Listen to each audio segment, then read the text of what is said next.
Yangu mimi naitwa Nganga Gitau kutoka ila maeneo ya Mlima Nyandarua. Nataka kushukuru hawa wananchi wote, haya waumini wote tuko nao hapa kwa kuja kushiriki nasi katika hii maombi. Hii maombi ni ya Wakenya wote na ni ya makanisa yote. Na kwa hivyo tunasema asante sana kwa vile mmekuja, na tunaomba Mungu hii moto iendelee hivyo inaendelea. Kwa sababu hii ni mwito wa Mungu. Katika kitabu cha Isaia vile mnasikiaga Kamiza akisema, na sijui ni Isaia gani, inasema ati dunia yote itakuja ikisema thai kwa hii mlima, lakini wameandika thai.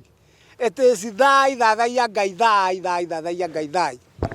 Kwa hii mambo ya kuoa wanaume kwa wanaume, hiyo mambo. Tulisikia katika vyombo vya habari mkuu mmoja wa kanisa mkubwa sana akiongea hiyo mambo. Akasema wanaume wawe wanaume. Hiyo katika jamii yetu ya Wakikuyu na Mwafrika wote tumesema tumekataa kabisa. Na ninahimiza wanaume wawe wanawake wengi.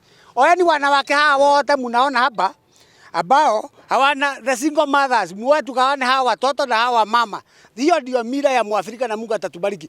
Very soon mkifanya hivyo na muachane na hiyo Mungu ya kuoa mwanaume, mtakuwa the world economy. Ndio mtaongoza China na America. Kwa sababu blessings zote zinatoka kwa Mungu. Angalieni nchi kama India. Kwa sababu they are compounded to one God. Hata kama mnasemanga anaomba ng'ombe, lakini Mwenyezi Mungu huo wao anawaongoza. That's why India is becoming a multi-billion economy. Na sisi hapa Kenya, mkirudi kwa Mungu wenu, sisi wa Afrika, Congo na everywhere, mutakuwa world economy power. Ndio thai. Na